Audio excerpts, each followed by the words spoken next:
It's the Randy Karraker Show, and we're brought to you by DraftKings, where the crown is yours. Joe Roderick in for Matthew Rocchio, who's usually in for Brooke Grimsley, who will be in tomorrow. Oh, by the way, Joseph, good to see you. Great to be here, Randy. I know we did a lot of the numbers stuff together, but this is the first time that I'm sitting on this show. Yeah, we have not done a show together. We have not. Whoever does the scheduling, they finally made their way down to me to co-host. He does the scheduling. Cardinals will not lose today. That's good. They're going to start the final home series of the season tomorrow after falling to the Reds yesterday. And even though it was the fourth to last home game of the season, and the Cardinals are not going to make the playoffs, and they aren't that great, but there's a lot of stuff that happened in that game, not the least of which is Andre Pallante, who, since his last start before the All-Star break, is 1-10 with a 6.97 earned run average. It's not good. And I've been saying, I'll repeat it here too. If there's any part of the STL Sports Central audience that hasn't heard me say this on Friday, over the weekend, saying it, I said it again on another show, another Card Central show earlier this week. Like I'm completely numb to anything Andre Pallante at this point, because I've kind of gotten myself to a point where I'm not going to let it bother me, because I know he's going to be in the rotation next year. Like it's for Michaelis, it's, everything you're seeing out of him. It's like, okay, that's great. Like, right off into the Cardinal sunset. Hope I hope you sign off with I hope you sign with the Marlins next year. You get to stay and do all your camp stuff in Jupiter, and you get to finish your season close, your career close to home. I hope that happens for Miles Michaelis. But with Andre Pallante, I just think you look at the organization, you look at the way that they've done business the last several years now. He's up for arbitration this year. They're going to keep him around next year. They're not going to go sign big in free agency. They're not going to go get anybody in free agency that's going to be cheaper than him and better than him. Like that's the biggest thing. And there's nobody within the organization, because when you lose Michaelis, okay, now you're down to 4 starters, which means there's not 2 pitchers in the organization that the Cardinals are going to put above Andre Pallante to take a start. So I kind of sit there and I watch it and I'm like, all right, he's going to be your 5th starter next year. Like, this sucks. A couple of things though with him. Number one, I generally give young pitchers who haven't started a full season the benefit of the doubt. And the most starts he'd ever had in a season was 23. And when guys get to September, it used to be that the minor league season ended at the end of August. Now it does go through September, but very rarely does a minor league pitcher get the opportunity to make 30 starts and pitch in September. So physically, it's a different animal. But he started failing in early July, April, May, June, early July. So he had pitched 3 months of the season rather than 5 months of the season. That makes it tough. And when a guy starts to fade physically, he loses command. Yesterday, a perfect example of a pitcher that didn't have command, and I have to believe that part of that is fatigue. 102 pitches, he just threw 61 strikes.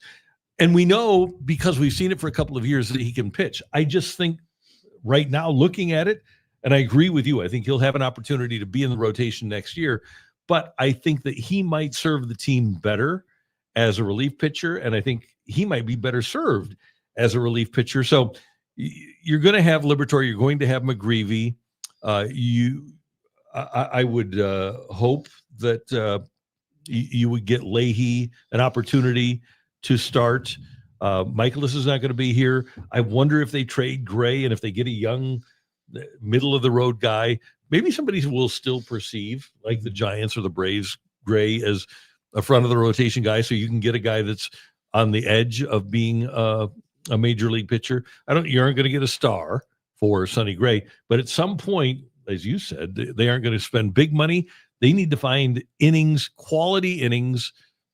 quality starts out of a guy that doesn't cost an awful lot of money. Yeah, and I think what you're saying about the way he's worn down, 102 pitches yesterday. Look at the way that the organization is handling Andre Pallante compared to how they have spent the entire second half handling Matthew Liberatore. Yep. It's really shocking that, for one, they are being so overly cautious with him having a pitch count, and then with Pallante, it's kind of like, Mhm. all right, go out there and start. Yeah. We'll see how far along you get us. And it's also very telling to how they look at the future of both of those. Like Matthew Libator, I think is on a 5-year plan of being in the organization. Agreed. And see where, maybe give him an actual contract out of that. Where Pallante, it's kind of like, all right, like we're just going to let you run, maybe more like a Dakota Hudson type guy where he reached the end of his line and it was okay. Now you're off. Yeah. And I wonder, because they have algorithms, they can determine exactly when a guy and why a guy falls off.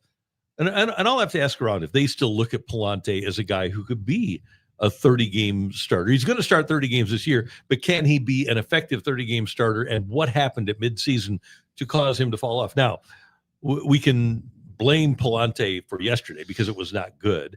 But, Joe, the Cardinals have scored 3 or fewer runs in 11 of their 15 September games, 3 or fewer. This year, when the Cardinals score 3 or fewer runs, their record is 15-54. The biggest issue with this team is that they have played 69 games where they've scored 3 or fewer runs. And you look at how many we've talked so much about the health of the pitching staff this season, how phenomenal it's been. As of right now, I mean, you have 9 games left in the season. They've used 7 starting pitchers this season. Yeah. That's really that's unheard of. Look at your starting 9. Every single member of your starting 9 has been on the IL. Yes, and that's except I guess Pages hasn't, has he? But no. But the third baseman has a shortstop, second baseman, first baseman, left fielder, center fielder, right fielder, DH. All have been on the IL. And you look at that and you go, okay, like you look at how early in the season Ivan Herrera goes on the IL. That offense first immediately just struggles from right then. And then as the year goes on in the second half, it's just been one after another of guys that you thought you knew this team wasn't going to have great power this season. You hoped it would, but you knew there were going to be no 40 home run guys, 30 home run guys. And when you look at some of the struggles there, Ivan Herrera being out for as much as he has, and Burleson, that's just who he is in that. And you just look and you don't have the home run hitters on the team, and it's going to be real tough to score runs when that's the case. And I don't think they have anybody in the organization. I've changed my tune on Jordan Walker because we were told that he could be a 35 home run guy. I still think if he's here, that Gorman could be a 30 home run guy. I don't know that the Cardinals have another 30 home run guy in the organization. Burleson probably maxes out at 20-25. Contreras is never going to meet. If he hadn't done it now, it's not going to happen.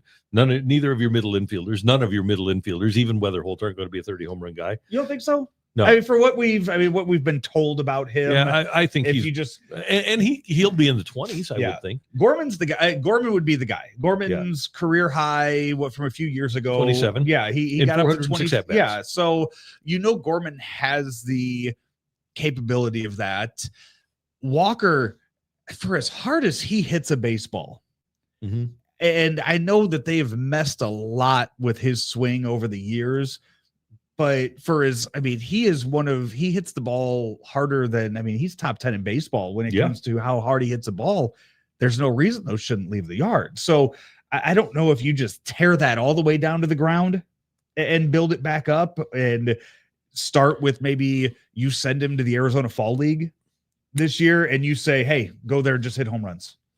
Yeah. But try to hit home runs. We don't care if you hit 100. Go there and just hit home runs. And that they've already set the rosters for the Arizona Fall League, but you could still send him to winter ball. Yeah. And say yes. But they sent him down and told him, hey, change your launch angle. And that kind of messed him up. So they need that. They need to. I looked. So with the news yesterday of Contreras going on the IL and being done for the year, thank God he got to that 20th home run at the end of August. Yeah. I went back and looked it up, and I will not be surprised when you hit this on the head. The last time a full season of baseball was played, so we're taking out 2020, we're taking out 94. Okay. The last time the Cardinals went a full season without having a 20 home run hitter. Oh, wow.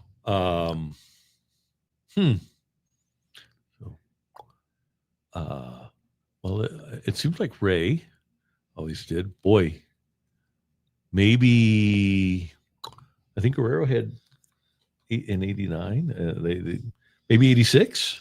91 was, I believe, is what I found on there. Yeah, 91. Todd Zeile had 11 home runs. Ugly.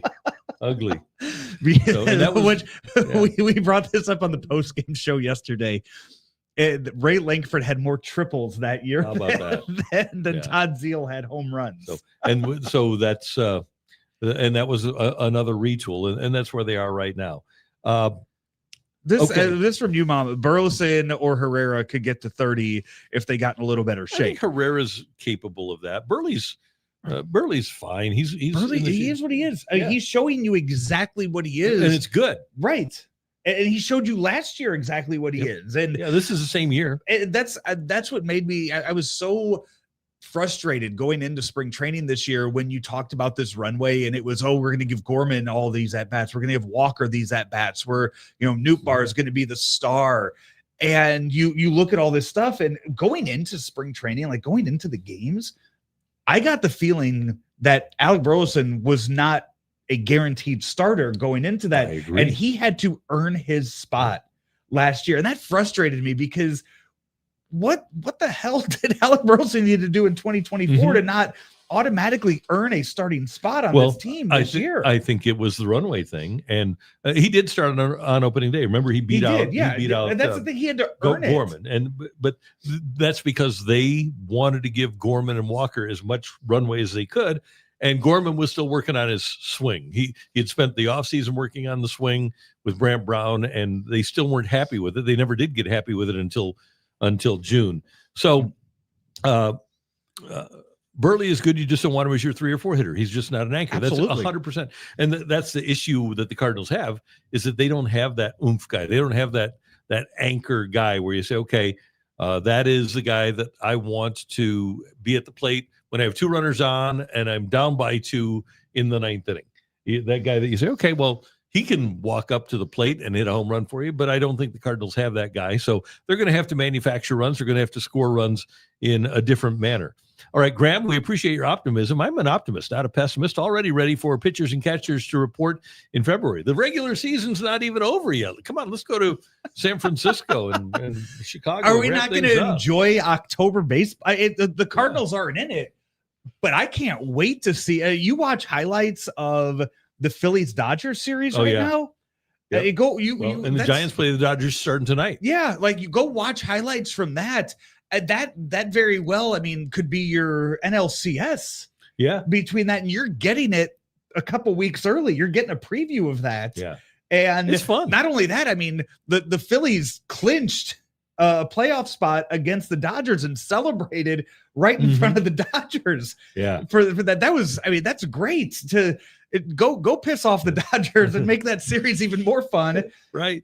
In front of that. Like I can't wait for that. Looking at this right now, like, could you name right now, like you go in there, is there a team right now that you look at in the postseason and say, yep, like that's for sure they're going to make it to the NLCS, ALCS? No. Like it is so wide open, it seems. And just because of the way the Dodgers are playing, you say they won't, but the Dodgers they've held out their starting pitchers most of the year, but now Glasnow is back. Now Snell is back. Now Kershaw is back. Yamamoto. The only guy they don't really have is Sasaki. So they're going to have their starters healthy. They need to get their bullpen going. Yeah. But I think. And how do you use Shohei in the postseason for that? If you're talking bullpen, like how? That's a great question. We have never seen postseason pitcher Shohei. No. We got to see what he does offensively last year. And I would start him. I know they were talking on MLB Network about using him out of the bullpen. And remember what he did in the World Baseball Classic. He closed it out against Trout and the USA. But would you rather have 5 innings out of Shohei, or would you rather have 1 inning out of Shohei? That's what the question that they have to ask themselves. Multiple games, though, and that's the thing. Like how does he get used in that? And I know right now, like Cubs clinched the other day. As of right now, it does seem like maybe there's going to be actual relevance in that series in Chicago next week because they've clinched a spot. Like they're not catching the Brewers. they need to hold on to that first wild card to host those 3 wild card games against the Padres. Like, that's the Padres would scare the hell out of me in the playoffs. Oh, no doubt. Right but now. You know what? I think the Cubs, they're kind of flying under the radar, and we look at them and say, okay, well, they've got some nice pieces, but man, they've got some really nice pieces. And we're thinking Imanaga and Boyd to start off. Yeah. Cade Horton in the second half of the season. Let me get the latest, because he's been outrageous in the second half. As a matter of fact, he should probably be the National League Rookie of the Year. Horton in the second half has been, there we go, second half. He has gone 8-1 with an 0.93. Yeah.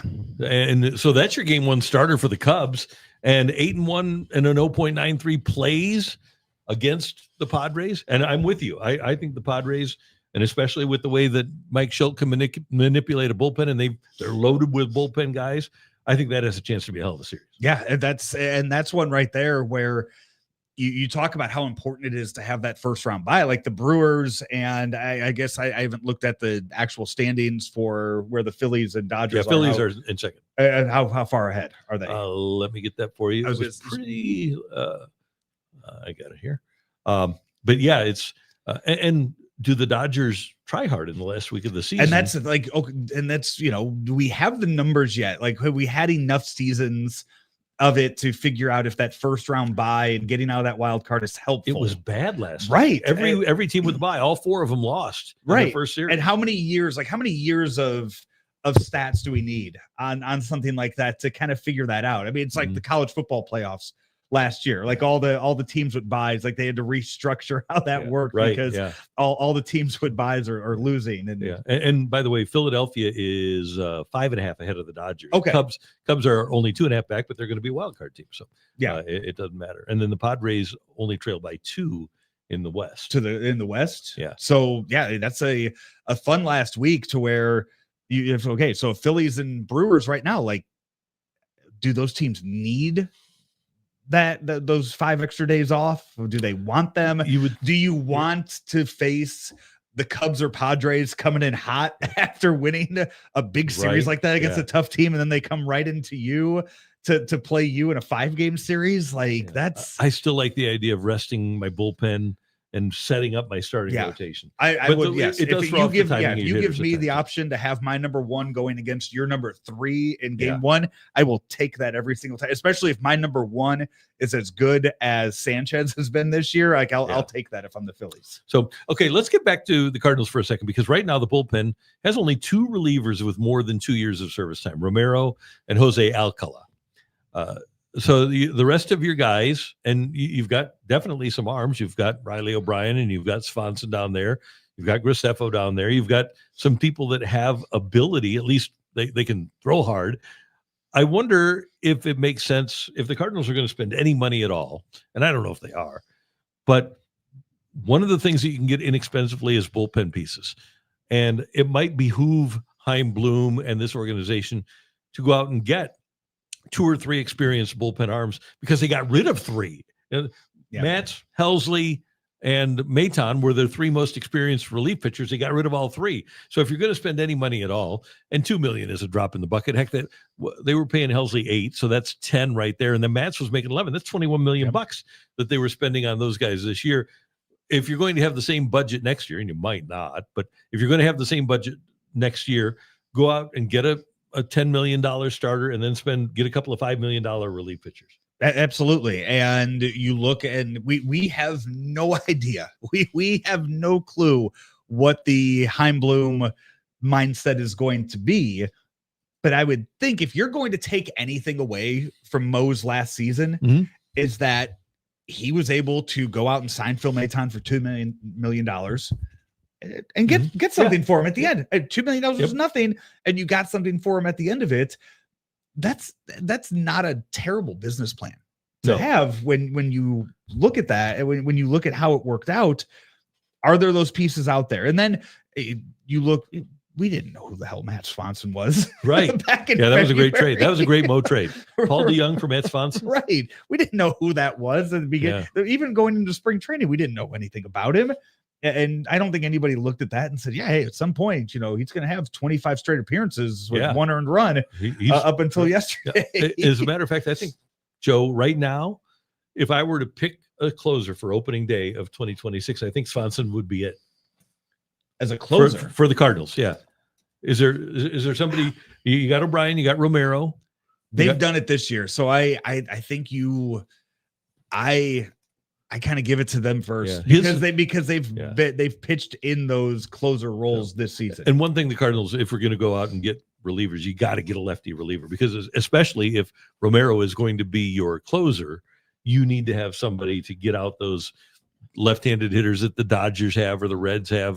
The good teams, the Cubs, the good teams all have a couple of good left-handed hitters that you need to get out in the middle innings. And to kind of look at it, I don't think it's an opening day thing, but as the year goes on, do you move Doyle into the bullpen as the year goes on? Like, is that where because right now he's with AA. You drafted him, you already moved him up to AA. He's a starter for me throughout his entire career.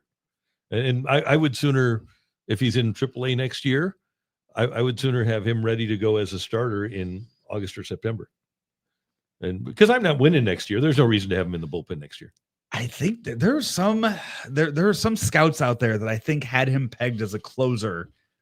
I think the Cardinals have him pegged as a number one I starter. know they have him. I know they do, but I'm just saying throughout baseball, he's got that ability. I think there's others that might have had him pegged as a closer. So I think for a different just team, kind of throw him out. Late in the year, you're looking for that lefty. Yeah, and put him out there in that situation. If Liam Doyle is on my team, I think I'm going to start him, because I have a dearth of quality starting pitching, and I need to take every chance I have with him to be a starter before I would even consider. You're not using the number 6 pick in the draft on a closer. Right. You want him to be a starter. I would not be surprised if we see him out of the bullpen a little bit next year. That's the kind of thing that, and maybe they'll be sneaky good, and that's the kind of thing where you bring him up out of the bullpen as a bullpen piece. Kind of like they brought up Worrell, and they had determined that Worrell couldn't go more than 4 innings. But when they brought him up in 1985, they plugged him right into the closer role. And it worked. It wasn't bad. By the way, I mentioned Paul DeYoung because he went for Swanson. Paul DeYoung has become a sneaky, effective, immaculate grid guy. He's played for 6 teams now: Cardinals, White Sox, Washington, Royals, Giants, Toronto. So, was he on the Giants end of last year, right? Like he was the year the Cardinals traded him. He went to Toronto, and then Toronto got rid of him to the Giants. Okay, and then I think the Giants might have gotten rid of him that year too. I think they DFA'd him too, and then he had to go find the White Sox during the offseason. Because last year he was with the White Sox, I think, and then Kansas City. Here I can tell you, I got everything. Yes, So I thought he was on the White Sox to start this 3 season. teams in 22.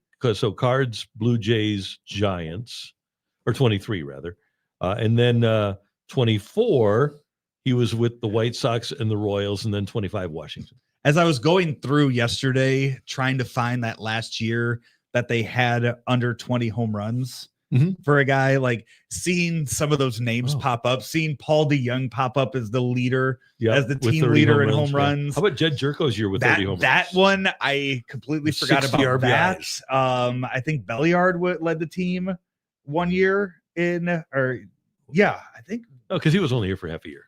Right? He only here. Who was it? Peralta. I'm sorry, Peralta. Peralta. Yeah, Johnny Peralta led the team, I think, in 1 year. Yeah. And just seeing those names kind of pop up. Yeah. Rich Cam 427. The 2025 Cardinals are like a microwave steak with ketchup. I got to be honest with you. I've never had a microwave steak with ketchup, but I think what you're saying is that the Cardinals are bad. I don't know that I'd ever put a steak in a microwave.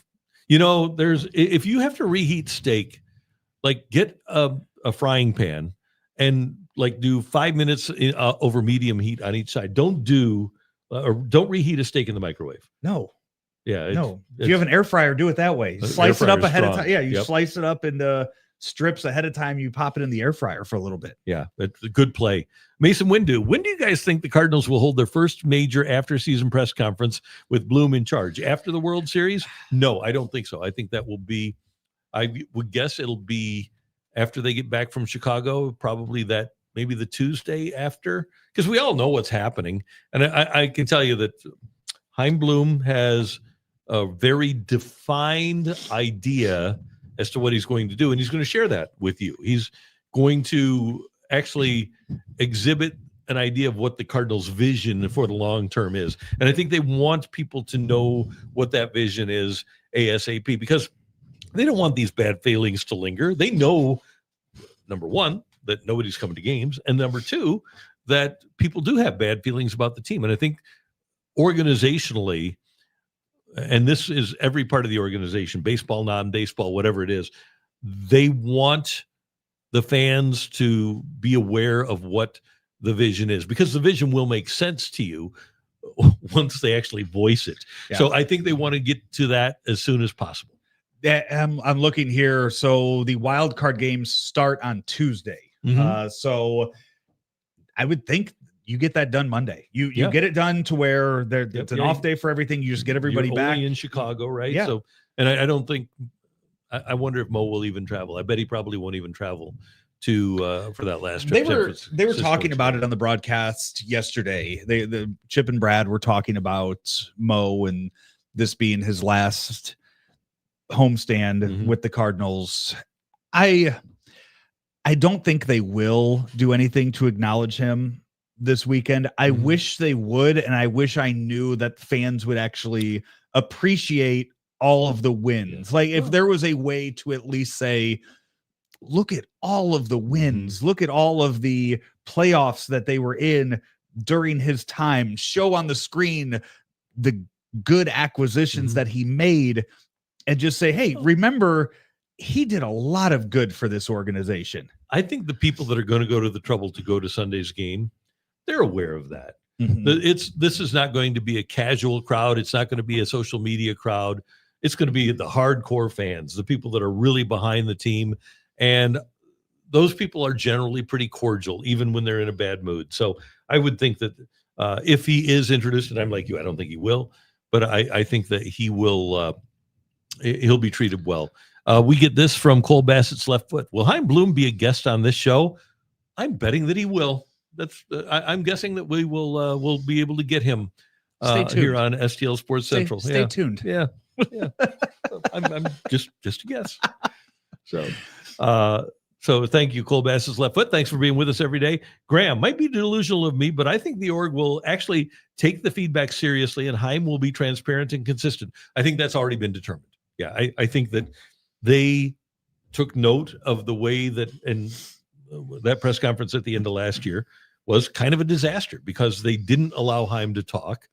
And I think he wanted to be deferential to Mo, but they really, aside from saying, yeah, we're going to give our kids runway. I mean, I asked the question of Mr. DeWitt at the press conference last year that a lot of you talked about. When you fired Mike Matheny, you said that 500 wasn't good enough for this organization or this town. Has that changed? And he said, he gave a kind of a lukewarm, well, no, that hasn't changed, but, and it only lasted a half hour and you had 4 people up at the podium. So I don't think that the Cardinals effectively voiced their plans and their vision last year. I think it'll be a lot better this year. Yeah. And from, I've yet to meet Chaim Bloom or talk to him. I don't know if you have. Yeah, I did an event with him actually. Last fall, I did an event with him. From everybody that I have talked to that has had interactions with him, it seems like he knows how important it is for him to just be successful and hit the ground running. And it seems like he is taking as much information from outside sources as possible to just figure out kind of the temperature of things around here and what he needs to do or what will be perceived as a successful first year or a successful first offseason with the Cardinals. 3 things about him. Number 1, he's charismatic, very likable. Number 2, he's a fan, and I think you'll learn that when you hear him speak. He's a baseball fan, and he appreciates the history of the Cardinals. He's aware of the history of the Cardinals. Became a fan. He grew up in Philly, and he became a fan of baseball watching the '93 Phillies. And what a fun team to watch and grow up around. But then was aware of the dominance of the Cardinals from 2000 to 2015. And the other thing is he's extraordinarily bright. He's Ivy League educated, and he's a fan that is way smarter than most of us are. Yeah. So that's the takeaways that I've heard just from conversations that people that have talked to him over the past few months. So, and Mason Windu, so you guys already have a plan to have him on the show. You just gave it away. I said, no, there's a pretty good chance. I think something like that. I just said there's a chance. Aaron Dotson saying Bloom has to make moves day one. Well, he can't do it if day one is Monday, he can't do it day one of the off season. Okay. He's going to have some time to figure that out. You can't do anything until the World Series is over. Mm-hmm. So I guess there'll be moves where you could say at a press conference, if you wanted to, we aren't going to re-sign Miles Michaelis or something like that, if you want to consider that a move. But in terms of actually making moves to help your team for 2026, and we all know this, right? I get that you want him to make moves on day one. How about day one when he's allowed to? Is that better? So, all right. Hey, you know what's going on here, Joseph? You're well aware of this, that the wait is almost over for DraftKings Sportsbook, America's top-rated sportsbook app, coming soon to the Show Me State, and you can sign up today. New Missouri customers get $300 in bonus bets when we launch on December 1st. Download the DraftKings app now and place a $5 bet when they go live. DraftKings Sportsbook will bring everything that you need to elevate your game day, including live in-game betting, so you can bet on Emmanuel Clase's next pitch. No, not really. Lightning fast payouts and endless ways to get in on the action, all right from your phone. And when we officially go live in Missouri, you'll be betting with the Sportsbook app trusted by millions. Safe, secure, and fast money withdrawals. Download the DraftKings Sportsbook app now and use that code that you see right there, STL Sports, to grab $300 in bonus bets with just a $5 bet when they go live on December 1st. That's code STL Sports in partnership with DraftKings Sportsbook. Gambling problem? Call 1-800-GAMBLER. 21 plus, physically present in Missouri. Eligibility restrictions apply. Bonus bets expire 7 days after issuance. Excludes customers who redeem pre-launch sign-up offer. Terms at sportsbook.draftkings.com/promos. They have a new thing on DraftKings that I am really liking a lot right now. Mm-hmm. I say I don't love it yet because I haven't hit on it yet. But it's a ghost leg parlay. What's that? So like a parlay. Yeah, well, I know what three, 4 things for that you need to happen for the bet to hit. Let's say only 3 of the 4 hit. If you use the ghost leg parlay, you still win your bet. It's just if though they just make the 4th one that you lost disappear. So I've yet to hit on one where where I only miss one. But I will say that it's been a really enjoyable this season, NFL season. Sit there because they'll have boosts during the game. I hit with George Pickens. Just they'll throw up there 50% boost and an anytime touchdown score. So I'm sitting there the other day on Sunday in Illinois, and I'm sitting there and watching it, and I see the boost, the 50% boost. I'm going through here. I'm like, you know what? George Pickens hasn't scored a touchdown yet with the Cowboys. Dak needs to find him in the end zone. Put it up, put a little boost on there, had a 50% boost on the odds for it. Boom, hit on George Pickens scoring his first touchdown with the Cowboys this weekend. So proud of you. Yeah, and you folks in Missouri will get to enjoy that on December 1st. So happy for you guys. Yeah, that's pretty cool. So you need to take advantage of it December 1st here in the state of Missouri. Multiple viewers checking in and suggesting that Ollie is cooked.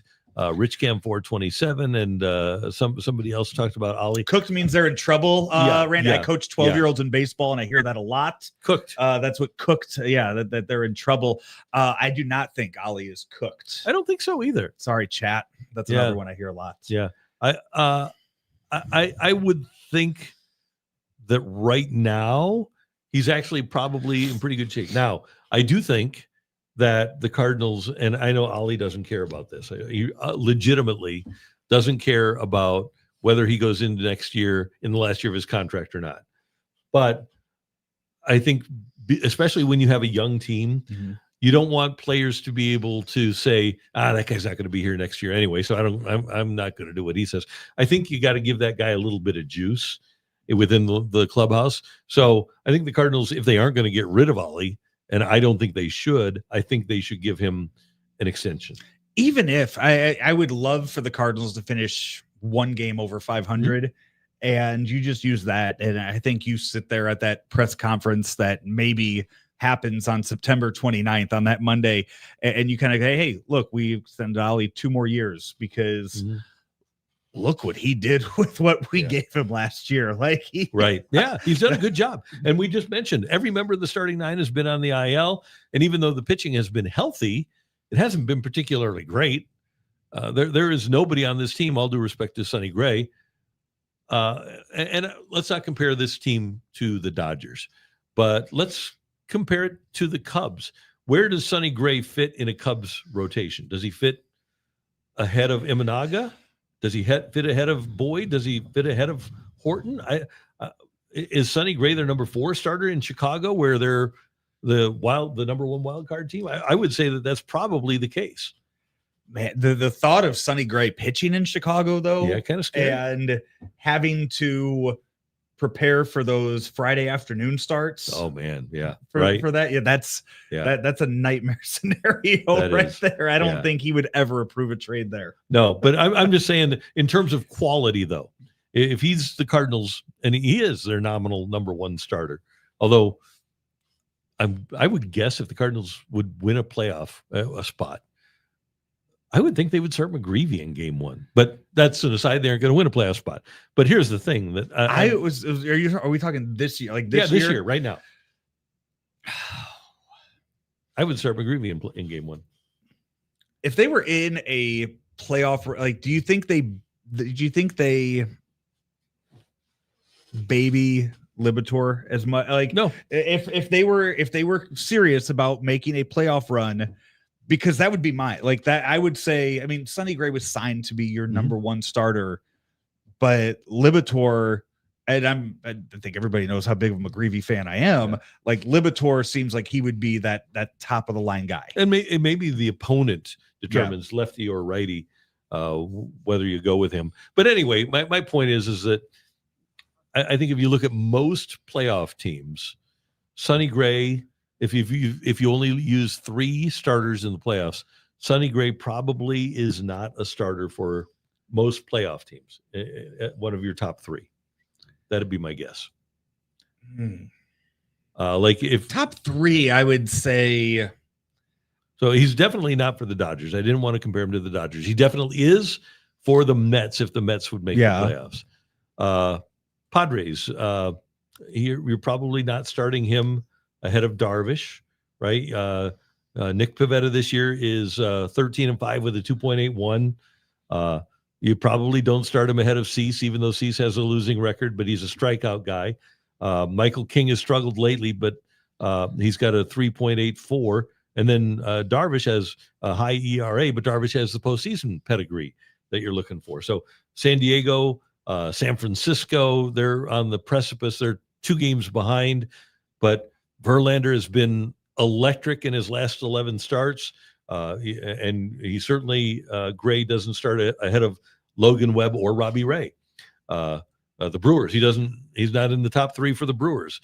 Philadelphia, even with Zach Wheeler out, and this is not denigrating Gray, it just tells you how good the playoff teams are. But Sanchez, Luzardo, Suarez has a 2.84. Nola's back now, has a postseason pedigree. Nola and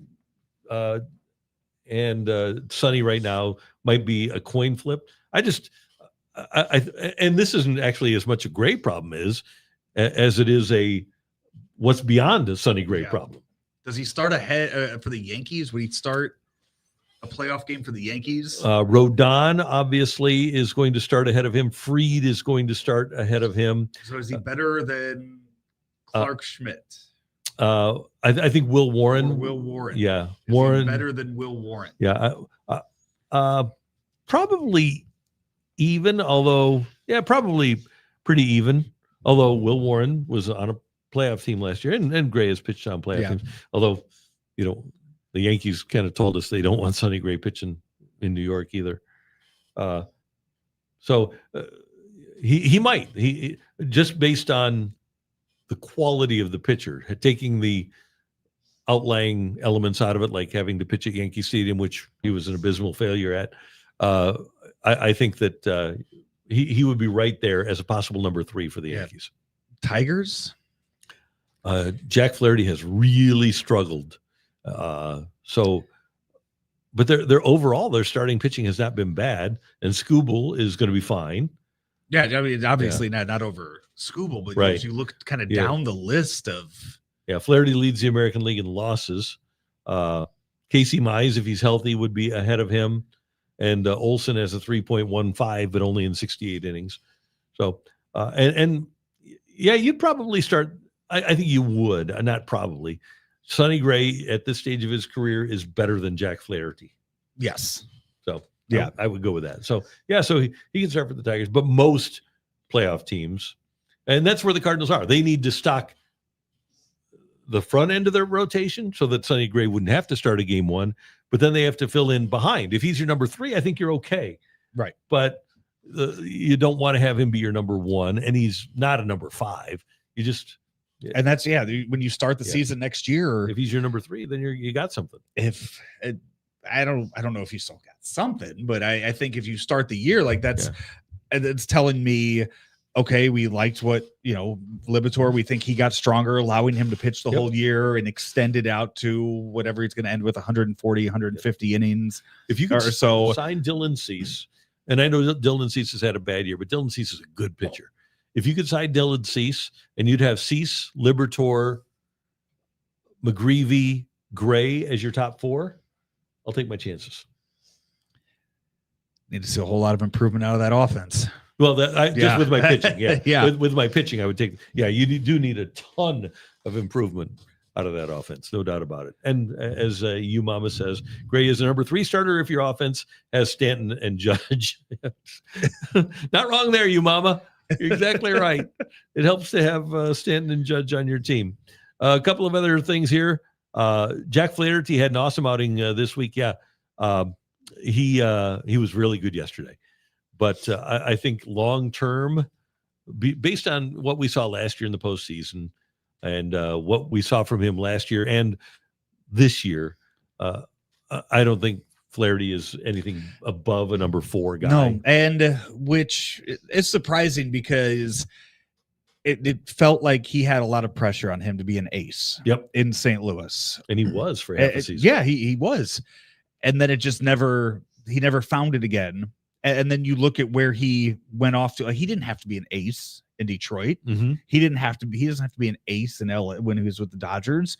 So all that pressure kind of came off of him, and he just at some point he just lost it. Do you think that he's ever been healthy when you're dealing with that slap tear, that labrum tear, and he's never had surgery for it? I wonder if his shoulder has ever really been healthy. And then that's to never have surgery on that, to never go and get that fixed. Like you are seeing some pitchers that are, they'll take half a year off. They'll miss a year in order to come back. And it's at some point, maybe he needs to make that decision with that and just say, hey, okay, it's be a lost year, and maybe fight through it next year and hope that, and maybe for his sake, maybe he hopes there's no baseball in 27. It might be.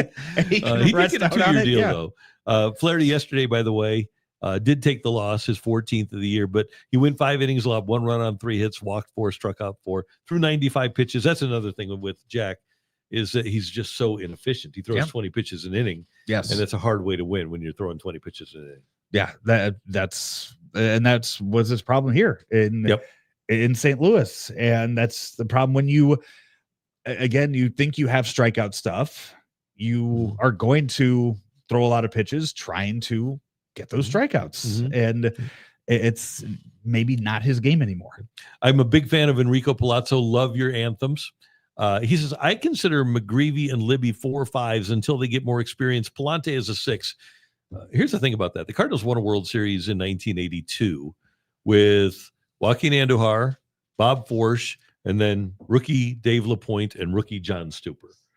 You can win with young pitching. It just has to be prepared for the major leagues, and that means you need to get some minor league experience, maybe a lot of minor league experience, but you also have to have that that gumption, as Panger would have called it. You need to have that stomach to be able to handle the postseason. Some young pitchers can handle it, some pitchers can't, but I really like the demeanor of both McGreevy and Liberatore. For Liberatore right now, it is make your final 2 starts, finish out a full season from start to beginning as a starter in the rotation, never got put in the bullpen, never had to. Do you consider it skipping a start the way they kind of worked around it at the All-Star break? No. So it's not really skipping a start. No. It's just manipulating the schedule. Yeah. So he made it the entire year. That's awesome. I think that is a huge win. That is one of the things that I think you can look at after the season when you're looking for those small victories. That's one of the big ones is Matthew Liberatore was in the starting rotation from opening day till the very last day. Huge. That is a huge building block to next year. Great point. And you hope that it takes off from there. And McGreevy, again, I think people really need to look into the numbers with McGreevy because there's nothing he's not going out there striking out 12 to 15 in a game. And we're overrating that. The guy is good. He gets you to 6 innings, 3 runs, and you look at it and you go, oh, okay. Hand it off to the bullpen. Not everybody needs to strike out 14 hitters per 9 or 11 hitters per 9. And he's one of those guys. You're 100% right. By the way, speaking of these two guys, and we've mentioned this on this show before, Michael McGreevy threw 173 innings last year. So he's capable of giving you innings. But I mentioned the 82 Cardinals, also the 85 Cardinals. It was Andujar and Tudor, but then Danny Cox was in his second full year, and Kirk Kepshire was in his second full year. Actually, Kepshire only pitched part of the season in 84. So you can do it with young pitchers. You don't have to have a bunch of grizzled veterans. And the game has changed. I get that. And the Dodgers do exist. I get that. But I think that if you have young pitchers, you can get by and you can win with them. And you don't need, again, with the Cardinals, and this has been the mindset of this organization for years. You have a Gold Glove shortstop. Maybe we'll still have a Gold Glove third baseman next year too. Who knows? Yeah, could happen. And you have good defense all around the infield. Why get strikeout pitchers? Well, there's nothing wrong with getting strikeout There's pitchers. not. It's a power I'm just game. saying, but McGreevy's pitching to his defense. Yeah, you don't have to have all strikeout pitchers to be great. You can. It will be nice when the Cardinals can get Doyle and Matthews up here that strike out a bunch of guys, but you don't need all of those guys to be a really good rotation. You can get by without question, without having all strikeout pitchers. Rich Cam 427. Rookies typically do well before they get figured out. Look at Shelby Miller and Waka and Martinez in 2013. Yeah, and I think wear and tear. I think you're exactly right. People adjust to the stuff that young pitchers have, but all of those guys, for different reasons, Shelby Miller got hurt, Michael Waka got hurt, Martinez kind of lost it mentally a little bit. Yeah. And by the way, Carlos was a really good pitcher for a long time. We have a tendency to forget that, and I'll go back I'll say McGreevy right now, 17 starts as a major leaguer with a 3.63 ERA. It's 17 starts, and what feels like that's enough to figure a guy out, right? Right. Yeah, it is, and especially with his stuff, right? But the ball moves just enough so that it's really hard to square him up. So, okay, Carlos Martinez, 2015, he goes 14-7 with a 3.01. 2016, he goes 16-9 with a 3.04. And then 2017, he goes 12-11 with a 3.64. Even the year after that, he got hurt, 33 games, 18 starts. He had a 3.11 ERA. Then things kind of went awry for Carlos Martinez. But and that was primarily because he was hurt. But Carlos Martinez was a pretty good pitcher for 3 or 4 years, and one of the top 20 starters in all of baseball. So you figure 30 teams, 5 starters each. That's 150 starters, and he was a top 20 starter for those 3 years. So he was pretty good. 2 complete game shutouts in 2017. How about that? Yeah. If I could have circa 2015, 16, 17 Carlos Martinez in this rotation, again, would he be the number 1 on this team? Especially because of his those years, yeah. Forgot he was a closer in 2019. Yeah. 24 saves that year. Yeah, he was really good. Struck out 184 in 2015 in 179 innings, 174 in 195 innings in 16, and then in 2017 struck out 217 hitters in 205 innings. So he was one of those. Him and Jaime Garcia were those pitchers that you and players will talk about it too. Like going out there and having them start, like you went into every game going, we might see a no-hitter tonight. Right. Yep. And both of them, ironically, were head cases. Great stuff. Yes. It's the old Hal Lanier said this to Neil Allen one time, and it's an old baseball line, but it's a great one. He said, you got $1 million arm and a 10-cent brain. Mm-hmm. And those guys were both head cases. I can't remember which former player it was that told me like they hated playing catch with Jaime Garcia. Yeah. Because of how much just playing catch, just going out there and warming up, because even doing that, the ball moved. Yeah. Like he couldn't help it. and that's apparently what the Cardinals have in the 2 pitchers they got from Tennessee, Doyle and Tanner. I don't even remember the second rounder's name. I got to remember him. But what's his last name? Yeah.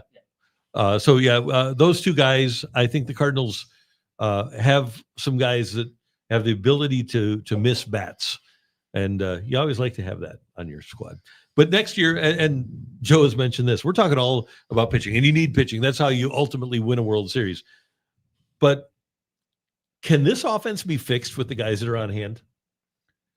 J.J. Weatherholt will help, without question. He's just a legitimately good hitter. Maybe your best hitter, a 2 or a 3. But with what we saw this year over the course of a runway season, I think you can get by with your infield. I don't know if you can get by with Arenado anymore. I think you can get by with Wynn. I think you can get by with Donovan. I think you can get by with Contreras.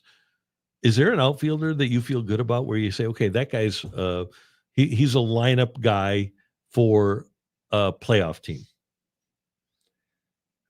Let's put Burleson in left. Let's put Burleson in left and say yes. And in the outfield, I mean, Burleson would be great for any of the playoff teams, batting 5th or 6th in the lineup. So, but now you need a center fielder, you need a right fielder, and you need a third baseman that can hit.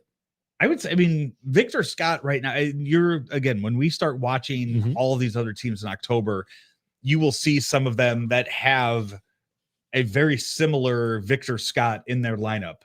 A player to that, like just a player that's batting 9th, playing an outfield position or a middle infield position that is purely out there can't hit for defense and is really fast, but it's hitting around 200. Yeah. Like you will see that on every single team when we get to October. And I hope that Victor Scott can be what he was expected to be. But right now, I mean, you look at what he's done since the All-Star break, slashing 158, 264, 232. There's no place, no world where that is sufficient for you. And on the season, because of that second half, he's slashing 215, 304, 298. If he could get that on base up from 304 to about 354, I think you got something. But you just cannot play that guy. Even that's like having a pitcher that night. And somehow all those numbers too. He's top 5 is it the National League or all of baseball? In National League, stolen bases. Yeah. And he got on base early in the season, and he was able to build up that number. But do you agree with me? Those are pitcher, especially the second half numbers. Those are pitchers' numbers, and you can't get away with. You can't carry that bat in 2026. No, absolutely not. That's something. But who else plays center field? Right. And kind of makes it even shy. I mean, with those numbers like that this organization has completely, I guess, fallen out of favor with Michael Ciani. Like Michael Ciani didn't even get a chance the second half of the season to see if, what he could do up here. Yeah. And the Cardinals will have some decisions to make in the second half of the season or after this season. And one of those will be, how do you figure out who's is he going to be your center fielder? Is Victor Scott going to be your center fielder next year? But to your point, does Nathan Church get an opportunity next year in center field? How do you handle what center field looks like next year? You gave him a little bit of the experience this season, and nothing overly exciting out of him, but you gave him a taste of what the big leagues are like. So a lot of that too comes down.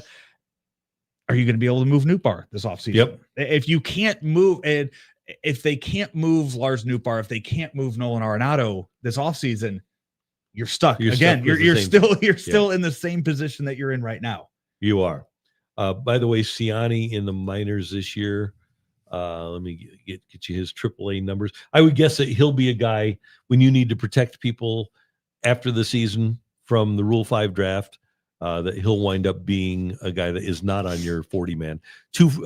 This is in AAA, batting .214 with a .311 on base and a .338 slug. He can play center field, but just not enough offense there for Ciani. But not enough offense for any center fielder that they have. No, that's been, and that was when I was surprised at the beginning of the year. I thought we'd see a lot more Lars Nootbaar in center. Yep. At the beginning of the year, and it didn't happen for a really long time. No, and I think Ollie doesn't really love Nootbaar's defense in center field, and that's why he loves. And that's why I just thought they would just do it just to get the offense out there. Like you take away from it, but they really have prioritized the defense out there with Victor Scott playing as much as he has, and that's great because he's the best option that you have right now. You just need a better option, right? Yeah, and I don't know where that is in the organization it's right not, now. I don't think it's in the organization right now. It does. I don't know what. Which means you're stuck then, because I know they're not going to go out there and go get anybody. I don't know what Chase Davis is going to be. Joshua Baez is a few years away. I don't know. It's a good question. Hey, did you guys know that the Blues start training camp today?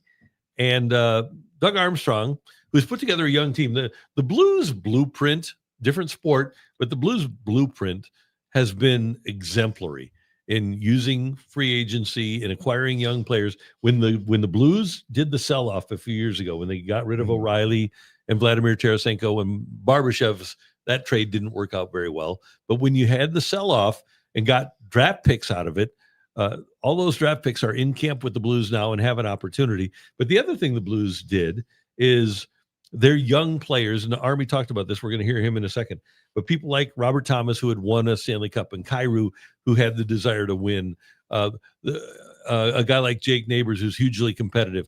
Those guys determined that they didn't want to be part of a rebuild, so they made it a mission to become a really good team.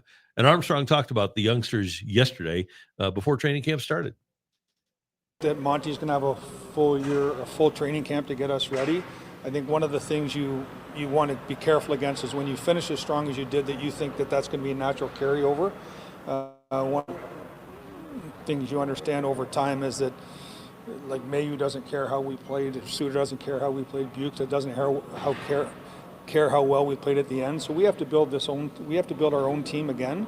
We have to start with that foundation. Now there's a lot of things that the players can remember and learn from last year, but to think they can just read it by showing up, hockey doesn't work that way, the NHL doesn't work that way, and just the understanding of, when I look at the Central Division, how strong that is right now, we have to be ready to go. I'm excited about how quickly our players have responded to this. Excited about how some of our younger players have taken this as a challenge, whether it's a Jake Neighbors or a Hofer or a Tucker, and then you get Broberg and you get Holloway. Like, they didn't want to be part of a losing organization. They didn't want that to become the norm, and then the veteran players allowing that to happen and taking it. So I'm happy, excited, proud, maybe as a elder statesman of 60 years old working with these 20-year-olds, but I'm proud of them. I'm proud of what they've accomplished, and that's the hard part of telling them how you're proud of them, but that doesn't mean anything tomorrow. I think that's a really salient point, because if you look at organizations like the Pittsburgh Pirates, or now the Chicago Blackhawks, or in football, the Arizona Cardinals or the Cleveland Browns, losing does become the norm. Mm-hmm. And it's really hard to turn that ship around. Once you start sailing, it's really hard. Dan Campbell was able to do it. The Royals were able to do it under Ned Yost. They had 30 years where they were bad. And that's one place the Blues have never gone, is all the way down to the bottom, because Armstrong has brought in players that are highly competitive. And as you mentioned, those guys, they didn't want to be bad. So what do? They play good. Yeah. And last year, that run that they went on last year, and to be 6 seconds away, 7 seconds away from advancing, if that doesn't make all these guys hungry to come in here and be a top 4, top 5 team in the West, you got the wrong guys. Yeah. You have the wrong, you have the wrong young guys that, they were a flash in the pan last year. That's all you can kind of look at them as, or you can look at these guys as, being that next core group that's going to lead you to a long playoff run. And I'm looking forward to the reports that we're going to get from camp these next few days. Well, one of the things Army said yesterday in his press conference was that, like a guy like Dvorsky, he said he's never going to be a number 4, fourth line center for us, or a fourth line player for us. He's got too much skill. He's got to score goals. He's not going to be a fourth line guy. And he said our first round draft choices are going to get the opportunity to play with our best players. Lines this morning included Robert Thomas centering Jimmy Snuggerud and Otto Stenberg. You had Bugstad with Texier and Buchnevich. You had Sundquist with Joseph and Kasamaki. You had Alexandrov with Wagner and Walker, and then Hugh McGing with Jecko and Robertson. And then on defense, you had Theo Lindstein with Justin Falk. You had Juracek, who has a chance to be really good with Broberg. You had Matt Kessel with Loof, and then Burns and McIsaac and Gaudette and Johansson, thanks to our friend Jeremy Rutherford for that. Yeah. But Blues also announced today Jake Neighbors. Yeah, 3 days personal. He's going to miss the first 3 days. So of that's why camp you didn't hear his name and Randy reading all that. And they'll have an afternoon session too, where you'll have the other guys. But I think it's cool that a guy like Stenberg gets a chance to play with Thomas. A guy like Snuggerud does also. That the young players that have it, and Carbonneau will get his chance too, probably with Shen. I love the fact that the Blues are giving those young players an opportunity early on to show what they can do when they play with talent. And Dvorsky will be one of those guys too. When we see him this afternoon, he'll be playing with good players, with established players. All the stuff we talked about with baseball this early on in the show today, and giving these guys a taste of major leagues, and some of these guys getting these chances late in the year. I Snuggerud getting called up and getting as much playing time as he got at the end of last year. That's one of those that you hope that's going to be huge leading into this season. Coach Montgomery was extremely happy with Snuggerud last year. But another note, and Armstrong brought this up yesterday too. Last year he comes up, things are going well, team is winning. He never has to deal with adversity. The schedule is good. Then all of a sudden you're playing every day. You don't have to travel that much. Now he'll be in a situation where there is a lot of travel. He has to deal with the grind of playing professional sports. He just has to deal with the idea of being a professional athlete, which isn't always easy. He's a bright guy, and I would think that Snuggerud will figure it out rather quickly. But I think Army sounded like he just wanted us to pump the brakes on Snuggerud being great right off the bat. And that's fine. Yeah. There's nothing. I mean, there are enough other young players on this team to be excited about that you don't have to hype up the rookie at that much. This isn't a situation like, where it's just Bedard and, that's all your hopes and prayers are on him. You have enough other young talent here that he's just an extra piece. Yeah. And that's it's so cool that if the Blues really needed to, they have enough veteran players that they could even send a guy like Suggerud down and still be a really good team. This team is really well built and really well positioned to be a playoff team again. And now it's just a matter of them rising up to the level of other teams. And, of course, preventing 6-on-5 goals. You think that was the first drill this morning? Oh my God. You still look back and it's one thing if that was, just a one-time thing. Mm-hmm. How many times? I mean, can you count on less than two hands how many times that seemed to be an issue late in the season? Yeah, for that team, it was unbelievable. Yeah. It really was. I've never seen anything. I've never seen. That's like if in the NFL, if you just keep losing onside kicks. Yeah, right. Yeah. It really seems like that's what that was at the end of the year. It was terrible. Where it's just a last ditch effort that might work 1 in every 10 times. But for the Blues last year, it seemed like it worked 9 out of 10 times against them. Yeah. And it's one of those where did we ever hear an explanation as to why they thought that was such a problem last year? No, but their PK wasn't very good either. So whether it was 4-on-5 or 5-on-6, they didn't do very well with the other team having an extra player on the ice.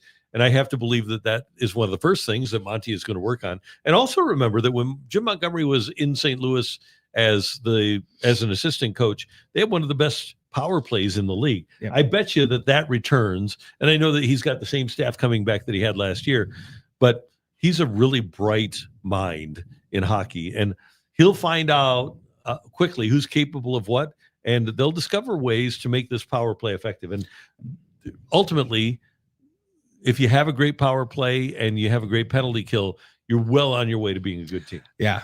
Looking forward to all the reports. Mike Meyer of STL Sports Central will be out at some of the training camps and some of the preseason games and giving his reports. And once again, another I know the season starts in about 3 weeks, but all post-game shows will be here on STL Sports Central after every single Blues game. All 80. They don't start the 84 till next year, right? Right. Yeah, it's 82. So all 82 post-game shows, and then all of the post-game, all the postseason games. All too. 16 postseason wins. Nice. You like that? Yeah. So I think they're, and I'm always optimistic. I think that they are a playoff team. I think I don't even know if they'll have to really battle hard down the stretch well, they will. Every team has to battle hard down the stretch. But I think the Blues are a team that has a chance to be team that does some damage in the playoffs. After last year, it has to be that has to be the primary goal, right? Like not even you should be coasting in. Like it shouldn't be the last game 82 of the season shouldn't be must win like it was this year. Such a have it wrapped up by game 80. Yeah. That'd be nice. Yeah. It's a hard league. So the Blues actually have their first preseason game against Columbus on Sunday afternoon. And then they're off basically. Saturday at they've got Dallas. Yeah. And then on Sunday, and the Blues are going to stream all their games on TV on the interwebs. And then are we doing pre and post for preseason? No, not for preseason. We're just waiting until the real thing starts. A lot of written content up on the website for that. And then if you go on the YouTube page and you go to the also check out Blues Central on social media. I know they've been posting a lot. Thomas and Mike have been posting a lot of stuff on that. They just had an interview last week with Oscar Sundquist. Sonny on there too. So yeah, they have been just little things here and there. And if you're a big Blues fan, I assume that you've seen a lot of it because they are all over the socials posting that stuff too. So and I really think, and I know this sounds simplistic, but I think the biggest part of this team is their best players being their best players. Robert Thomas needs to get off to a quick start and needs to stay healthy. It's got to be Kyrou. It's got to be Thomas. It's got to be, and I know he had a bad year last year. It's got to be Buchnevich. Defensively, it's got to be Parayko. It's got to be Broberg. Hopefully Holloway is healthy. And then the biggest thing is the goalie, Jordan Binnington, being as good as he's ever been. If you do those things, then you're off to a great start. But coaches always talk about it in hockey. Your best players have to be your best players. And that list that we just gave you, and throw Neighbors in there when he gets back. But that list that we just gave you how the Blues are going to succeed in 25-26. I just went quickly to look at some of the stuff that Thomas has been putting out there on social media, and it looks like just an hour ago. I'm sorry, he took from an hour ago. It looks like he's already placed a bet on Jimmy Snuggerud to win the Calder Trophy. Oh, that's good. So. Okay. Right now the odds are plus 1,600 for Jimmy Snuggerud to win the Calder Trophy. So it looks like he has already put money down on that. I like that. So high expectations. Hey, and you know what? We're sitting here saying that we can't think we can't put too much pressure on the young kid. And Thomas is out there posting screenshots of $100 bets to pay 1,700. Yeah, DraftKings. You don't have to. You can head on over to Illinois. DraftKings starts in Missouri here on December 1st, but head on over to Illinois if you want to put anything down on Jimmy Snuggerud being your NHL Rookie of the Year. I guess so. Yeah, that's I'm not going to do that yet. I did have people tell me the odds on Bo Pribula and Ahmad Henry to win the Heisman. Those odds looked very favorable last weekend during the Louisiana game, and then those odds went up. Yeah, the odds lessened. The payout lessened after Henry's game against Mizzou or against Louisiana this past weekend. So other people have caught on. I think this is a big weekend in college football because of Mizzou being on national TV. And if Pribula is going to have a coming out party, I think it'll be this week against South Carolina. And it has to be, right. Like this is the showcase, not only for the entire team, because you win today and you're undefeated going into Alabama. Right. So Meanwhile, St. Louis's Division I football team, the Lindenwood Lions, are going to have their home opener on Saturday night. They'll take on the Stony Brooks. Stony Brook. The head coach of the Lions, our buddy Jed Stugart, joins us now on STL Sports Central and the Randy Karraker Show. Coach, how you doing? You're looking great. Thanks, Randy. Good to be on with you guys. Haven't talked to you in a while. It has been a while. I'm sporting the colors today. Oh yeah, man. Well, you're a Lion at heart, buddy. We know all about it. Love it. Seawolves, by the way, the Stony Brook Seawolves. I did know that. Yeah. So how many coach can you name the mascots for every single team that you play this season? Yeah, I mean, I can. I mean, it's I've never I've coached 24 years, 18 as a head coach. Never played against the Seawolf, so this is another first. But I can now. I'm going to say yes, and then you're going to say, okay, name them real fast, and I am. Was not going to put you on the spot. I somehow the other day I saw the video. You remember a few years ago from Mike Leach, when he went through and talked about who would win in a fight between at the time all of the Pac-12 mascots when he was at Washington State, and just the way that he kind of rattled off not only the names of the mascots but also their attributes in a fight was just impressive to me. And it's one of those where you as a college coach, like just the attention to detail that you guys pay to literally everything, I guess. Yeah, I mean, I think that's the most priceless press conference I think I've ever seen. Miss Mike Leach like crazy in our coaching world, because those were the greatest press conferences. I don't know if you saw the one about the marriage advice, but that's another one that it was probably one of the most classiest. But a Lion in our conference. I mean, going down through thinking through our mascots. I mean, it's tough to beat a Lion. I just got to tell you, it's king of the jungle. So. Right? Yeah. Hey, Coach, before we get to Stony Brook, and I know that you are looking ahead, but let's talk about the win over Charleston Southern. And talked to Greg Amsinger this morning on the TV show, and he said that he called that when you guys were down at halftime. He said, "Yeah, we're going to win this game." He said you were going to win by 10, but you come back and get a win over Charleston. What were the best things about that win? Well, Amsinger, it was interesting. Now it made sense because we were up 7 points and we were on the 1 yard line with about a minute and 40 seconds. And I kept hearing something that said, kick the field goal, kick the field goal, kick the field goal.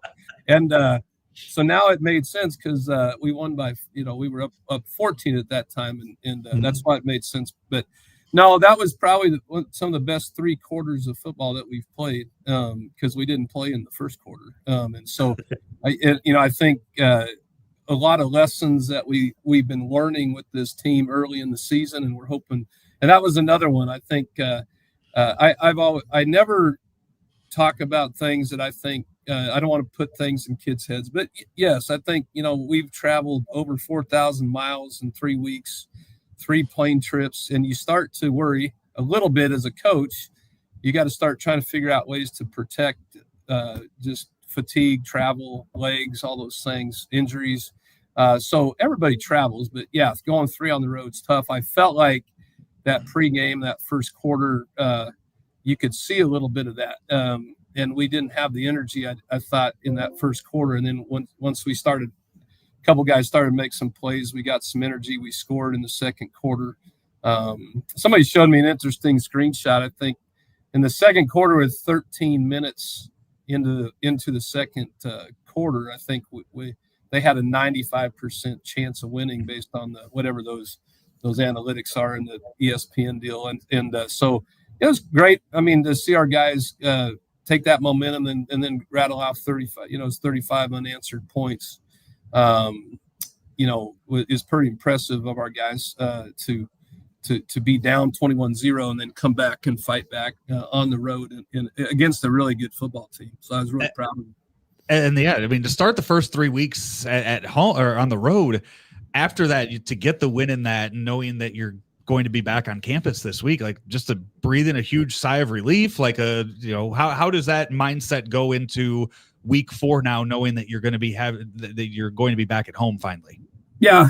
And, I think our guys are really excited. I feel a lot of enthusiasm around campus, just with even the students. It's, our students like it. Night games are always kind of fun, especially being a home opener.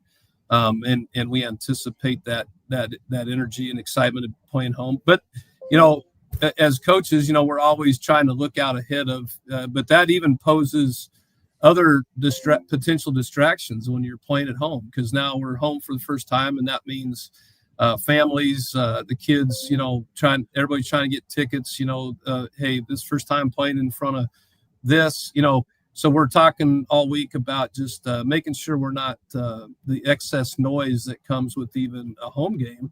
I mean, it just, so it's good, but you also got to know that, all those things, there's always things before the game that you got to manage through and make sure guys are staying focused on the task at hand. Hey, Jet, you have a really nice dual threat quarterback in Nate Glantz, who last year had 17 touchdown passes, 6 rushing touchdowns. Last week, he rushed for 3, passed for 1. How much do you, and by the way, when fans get out and watch Saturday night, Lindenwood taking on Stony Brook, he's a fun player to watch play. How much do you plan running plays for him? So there are some design runs. The touchdowns, last week were options, zone read options that are always basically are built into every offense now. At some point, a quarterback has the ability to read and pull, and that those were option plays for him to either give or to pull. And the way the defense was what they were giving us was, him making the right decisions in that resort. So there are some design actual quarterback runs that are in our offense. It kind of depends, how much you want to run your quarterback and stuff. But, it's, a quarterback run play is always tough, because it's never, defenses aren't designed for, because you always gain one extra player. That's what makes quarterback run plays and quarterback powers and counters tough, because you're used to, not having the guy that's supposed to have the ball be the lead blocker for a quarterback. Now it's like you kind of start to run out of players. So it keeps defenses honest a lot when you have to account for that, which we're going to see with Stony Brook as well. They have a very good athletic quarterback that some of that is built into their offense as well. So we've been able to compete against each other this week. Our number one offense, number one defense, so we can kind of prepare for that a little bit, because that's what they do a little bit as well. How different is the program now than it was when you started the Division I process 3 years ago? Well, I think we're seasoned more. Obviously, you have kids that you have a lot of kids that have been playing in FCS Division I games now. We're still we have a lot of youth. A significant number of our guys have only played 3 college football games, so we have a balance of veterans, but we have our 3 of our starters on offensive line are redshirt freshmen. They've only played 3 college football games, doing well, but they're still in that process. I think what we see most notably now is we look a little bit more like the guys we're playing against. I think our first year, I always remember our first season and our first FBS football game. I just remember standing on the sideline and looking at the coin toss, when we walk out there, and I'm like, holy buckets, those dudes are a lot bigger than us. It's kind of like, we were kind of coming out of Division II and working and our defensive linemen are reaching up to shake the offensive lineman's hands on the coin toss. Now I think we look similar. We got, so I think things like that in recruiting, it helps because, as we've got probably one of the best recruiting areas in the country here. I mean, I think that's people wonder why we get 2,000, kids at our mega camp every summer and 15 Power 4 teams that come in here. Well, it shows you, the amount of talent in this area. And so, we're being able to get guys in the building more in recruiting that maybe would slip away to Division I places that we really wanted to recruit, but they had options to go play D1. Now those people, those guys are coming into our building and recruiting, wanting to give Lindenwood a look, and that's helped us a little bit too. So, I think we're, people. I have to keep myself patient of understanding that, there is a lot of work and a lot of some potholes along the way when you're making a move up a level. This is my 3rd time as a coach of going through a transition. And so it's, anytime you're elevating to another level, there's things. It's the other thing too that's been big is just, us being eligible now for playoffs. I think, right. We had a 4-year ban. Penalty, basically. I call it a penalty. They call it the NCAA puts a cute little word on it, like probation period. No, it's a penalty. I mean, you think about it, if you got to recruit a guy, 3 years ago and say, come to Lindenwood, and everybody recruiting against you reminds them, hey, you can't go to the playoffs at Lindenwood. That's a challenge, those still have those effects because, for a few years, it's been tough to recruit kids here with that a little bit. So now, that's helped a lot too, saying, hey, we are eligible for playoffs now, and that's made so that's been lifted as well, which has been helpful. When you face when you look now, you're going to be, after this week, you've already had one conference game. You're going to be getting into the meat of your conference schedule after that. When you look at some of these teams that have played teams out of the Big Ten or other major conferences, how does scouting go with that? How do you look at some of these teams when they're playing opponents like Illinois or elsewhere?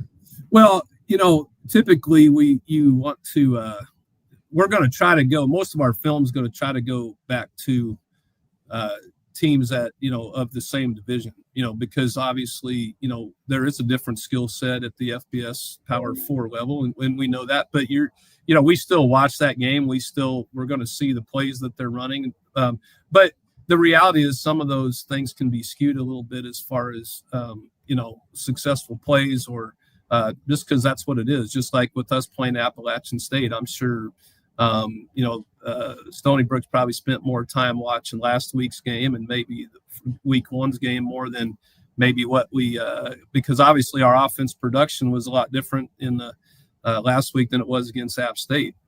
Although we our guys played their tails off, almost pulled off an upset there. So it's that is a factor. You want to try to get the most real look that you're going to get. So that's a good question, but that is realistic. Hey, Jed, you walk through the crowd and you get to smell and see the tailgates, and I get to see it and experience it as a fan. You don't get much of an opportunity, but Lindenwood has turned into a really good tailgating, family-friendly environment for people that want to get out to the game on Saturday night. Tickets available at lindenwoodlions.com, but the atmosphere is great. Absolutely. And I really commend our president, Dr. Porter. When he got here, I think this is our third year now where he really wanted to have that kind of an experience. You have to make a commitment and an investment into that. And, I think everybody had a tailgate. You can go find a parking lot and bring out a barbecue and do those types of things. But, I think we've made ours, and thanks to him and Jason Kumar, our AD, recognizing that's a major part of college football. And so to have, Main Street vendors down here in St. Charles is so awesome with our community here and to have vendors here and live bands. We've got big screens to watch College Game Day and everything as a lead up. It's quite a stuff for kids. I mean, it's quite a family experience, and that's made our deal. We get to walk right through that in our team walk coming down, which our kids love. And it's really and we've seen that, I think, growth even in our fan base, in our games. I think that's contributed. So that's what I mean. It's a team effort here at Lindenwood. And when you have the support of our president, our athletic director, that are understanding it's more of an experience than just the game, that encourages me big time. Coach, I will see you over there on Saturday. Looking forward to it. I was going to say Thanks, 6 guys. o'clock. 6 o'clock game this weekend. And Coach, I think I'm going to make a road trip and go see you guys play November 8th up in Macomb and go up against my fighting Leathernecks up there. So, well, I won't worry about that one for a while, but but I look forward to seeing you there, and appreciate you guys having me on and always supporting the Lions. All right. Thanks, Jed. We'll see you soon, and we'll do this again soon. All right. Thanks, guys. Have a great day. Care. That's Jed Stugart. He's the head football coach at Lindenwood University, and they are the Division I school in St. Louis. It's great to hear with the tailgating and with that, because it's a cool I could tell you, I do know, like up in Macomb, it's not great anymore. Like they've fallen on hard times, but to see that Lindenwood is embraced this as this Division I football team that he said, and now they can make playoffs. Now they can participate in postseason. That's huge. To be able to say, hey, you could be the first one to lead us to this playoff in this. That's a huge recruiting tool and a huge pitch that you can make to these kids. Yeah. So it's a fun atmosphere. If you can make it out there, that'd be great. I know you're fired up about Saturday too. ESPN and WWE got a little stuff going on. It is the first premium live event since WWE is now part of ESPN and the streaming services. And it's getting to be, you see those rundowns of how much it costs to watch every NFL game and all the streaming services. It's a little confusing right now for wrestling fans. I'm very confused right now because I have Hulu TV. I have whatever the Hulu, ESPN, Disney bundle is. As of this moment, I don't know if whatever I'm paying for gets WWE. My son is, but Dad, what happens if we then I get on my computer and I buy whatever package I need to get, whatever it takes. Right? Like, we'll be fine. But I don't know as of this moment, because like I could tell you for Red Zone, like Red Zone now is taken over by ESPN. Yeah. And it was the same deal though. I just went to Hulu. I had to buy whatever package for the next 5 months that gives me Red Zone channel.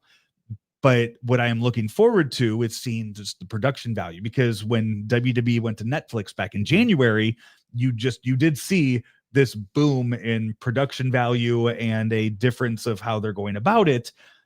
And what I love about it, some fans, older fans might not, this is going to force matches that fans want to see. Good. And like this weekend, the big one, it's WrestlePalooza is what it's called. And I hate that name. Oh, I love that name. I think it's so stupid, but it's getting us John Cena versus Brock Lesnar. As John Cena has 6 more dates before he retired. So he is walking off, and I don't think he's going to be like every other wrestler that said they retire and end up having 20 more matches. I think he's done going to Hollywood. Yeah, he's going to do that. But you're getting that, and I think it's going to be fun to see just the business continue to boom. There are some things like WrestleMania in 2 years going to Saudi Arabia that I'm not crazy about. Yeah, me either. But to see WWE on ESPN, it's cool for a kid back in the late 90s that, you go to school and you'd hope your friends, you talk about Monday Night Raw and Nitro the night before, and then you get a little older and wrestling's not cool and stuff like that. It's mainstream media now. Like it's ESPN, and you can't sit there and go, what's WWE, or people. Announcers aren't calling on ESPN calling it WWF anymore. Like it's cool. It's mainstream media now. It's been big for a long time, but it seems like the trajectory is upward. It's huge still, now. It's what they have been doing the last 3-4 years of this, it is you see, and again, the traditional fan might not enjoy it, but when you're throwing all these sponsors on it, when you're putting the ads on the ring, when you have matches that are brought to you by certain sponsors and you get the little gimmicks with it, just know like all of this is making the entire company money, which means the big stars that you want to see are going to be more motivated to keep doing what they're doing, to keep making more and more money. And in the end, everything's better for business. And I'm very much looking forward to that. I'm going to have to try, I guess, to have a 3 TV setup on Saturday with Mizzou on one, Illinois on the other. Yeah. Right. Wrestling on the other, like I'm gonna have to figure out on the computer screen. Yeah, I'm gonna have to that too. And following the Cardinals or night game Saturday. I think so. Yeah, there's gonna be a lot going on on Saturday. That's gonna be great. I know. So Jimmy the Cat Hayes, by the way, once told me, he said, someday somebody's gonna think of getting all of these different TV entities together, and they're gonna combine them and bundle them, and they're gonna call it cable. Yeah, I think that sounds like a good idea at this point. Really, like you look at some of the there's football games on Peacock now. You have football games on, you want NFL games. How many different platforms is the NFL on? Yeah, it's unbelievable. The week 1 game, the Friday night week 1 game was on YouTube. Right. And I didn't realize that until it got kicked off, until the game kicked off. I'm like, okay, I want to watch this. And I go look, I'm like, oh, it's okay, YouTube. And free on YouTube. Awesome. Just like this show. It doesn't appear as if now any streaming platform is having any difficulty at all showing big time events with a lot of people tuning in either. Yeah. So. And what just every few months, just go through and you say, okay, I'm not using that for a while. Like I did that Apple Smart. TV. I did that recently. I was like, I'm not going to watch Apple. Like there's no new Ted Lasso. Soccer's not playing well. There's no reason the soccer team's not great. They're not making the playoffs. Friday night baseball's over. I put a pause on Apple TV for a few months. Good. I haven't watched Paramount in a while. Put a pause on that for a little bit. And okay, what can I? You just kind of go back and forth with that. So Joe and I met for a long time ago. So it's been too long since for us to have to. Heck, we've been around here since February and still haven't done a show together. So fun to do a show with you, sir. Absolutely. I've been looking forward to it all week and really had a good time. Yeah, I did too. We'll do it again soon. Matthew Rocchio is out of town. He'll be back on Monday. Tomorrow, Brooke Grimsley's going to be here in studio. How about that? Looking forward to having the Grim Reaper. I'm looking forward to having Brooke back in studio as well. Hopefully hopefully we put it out there and the audience follows. Absolutely. Wilson getting us on the air. Thanks to him, and thanks to you for being a part of the Randy Karraker Show on STL Sports Central, presented by DraftKings, where the crown is yours. Have a fabulous Friday Eve.